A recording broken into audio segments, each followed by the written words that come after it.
of the Republic of China, Taiwan. I'm Andre Huie of SK Newsline, and yes, I am coming to you from Taiwan, where I'm a part of an international press group that have been invited by the Ministry of Foreign Affairs of Taiwan to come here to Taiwan for a week to get an idea of the economic and political development here in the country. And so we've been here since Monday, or Sunday actually, Taiwan time. We've had our first set of meetings on Monday. We're 12 hours ahead in St Kitts and Nevis. And so we have been having the opportunity to meet various government agencies and officials while here in Taipei. I should let you know, of course, that and of course you probably would have heard that the minister, the Deputy Prime Minister of St Kitts and Nevis, Dr. Geoffrey Hanley, and a delegation is here in Taiwan on an official state visit. He will have the opportunity to meet with the President of Taiwan as well as the Foreign Affairs Minister. While on Tuesday, just before the Foreign Affairs Minister, Minister Joseph Wu of Taiwan, would have had an opportunity to meet with Dr. Hanley, he would have met with the international press group. We have journalists from all over the world. I'm the only one from the Caribbean, or from one of two journalists from CARICOM. There's another journalist as well from Belize, but from the actual Caribbean region, in the case of the Eastern Caribbean, I'm actually the only journalist here in that international press group. There are journalists from Slovakia, from different parts of Europe, from the Pacific, as well as the Middle East. So journalists from all over the world, 30 journalists from 24 countries being represented in this international press group.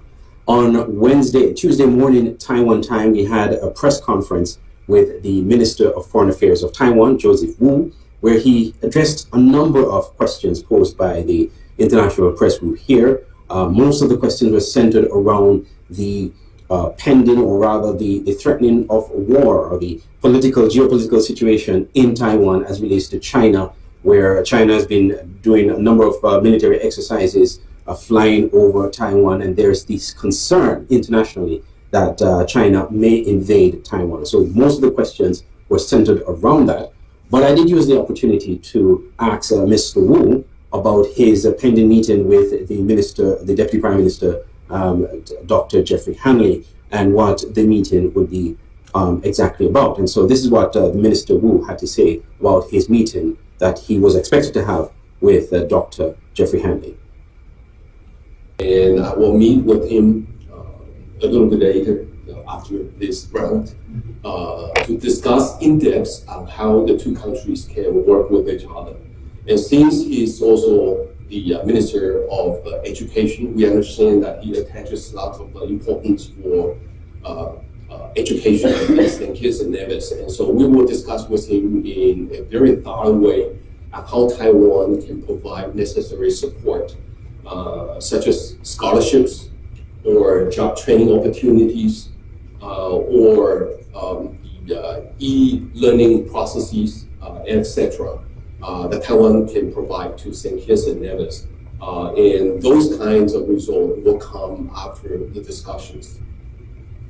Minister Wu also spoke about the diplomatic ties between St. Kitts and Nevis and Taiwan. As you know, this year marks 40 years of those diplomatic ties, as old as St. Kitts and Nevis is as an independent nation. And so I asked him about the decision by the National Assembly of St. Kitts and Nevis, the government more specifically, adopting a resolution unanimously earlier this year, or actually in April this year, adopting a resolution that calls for Taiwan's inclusion in international organizations. As you know, Taiwan is not officially recognized as a state by entities such as the United Nations, the WHO.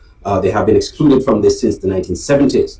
And so countries like St. Kitts and Nevis that have diplomatic ties with Taiwan have been calling for Taiwan to be included in international organizations. So I asked Mr. Wu about that, and he commended St. Kitts and Nevis for taking the step of passing and adopting that resolution.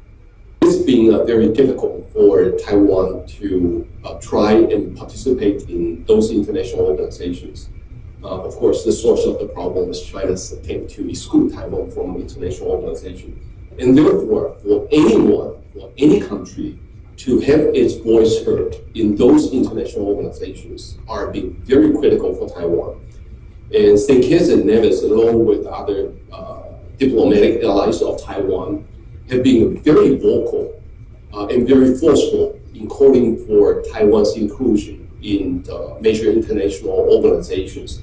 And that kind of advocacy has been highly appreciated by the Taiwanese people. And therefore, the role played by St Kitts and Nevis in Taiwan's participation in international organizations is very critical. And we appreciate the effort of St Kitts and Nevis.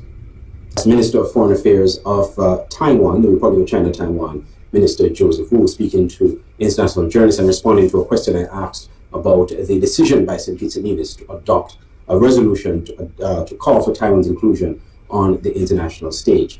Well, there are several things we could report on this trip. We had the opportunity to meet with other agencies and officials here in Taiwan. Over the next few days, I will try and provide reports on all of those visits, just to give you a snapshot of what we were able to gather. And hopefully in a subsequent special broadcast, whether on Voice of the Caribbean Radio or on SK Newsline, we'll present you more in-depth, where we can present more of what was presented here while on our trip. Coming to you from Taipei, Republic of China, Taiwan, I'm Andre Huie for SKN Newsline.